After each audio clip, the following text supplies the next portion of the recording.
Patuloy ang paghahanda ng Metropolitan Manila Development Authority sa pagpasok ng panahon ng habagat at sa pagbabalik eskwela ng mga estudyante. Ayon kay MMDA General Manager Undersecretary Nicolas Torre III, patuloy na isinasagawa ng ahensya ang paglilinis, pagpapalalim at pagpapaluwag sa mga daluyan ng tubig gaya ng mga kanal at estero. Sinisiguro rin nila na umaandar ang lahat ng 71 pumping station sa Metro Manila.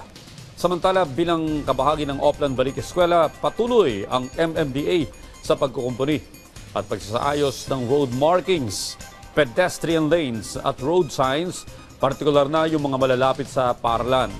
Isinasaayos na rin ang deployment ng traffic enforcers sa mga lugar na mataas ang volume ng mga sasakyan, lalo na pagsapit ng pasukan.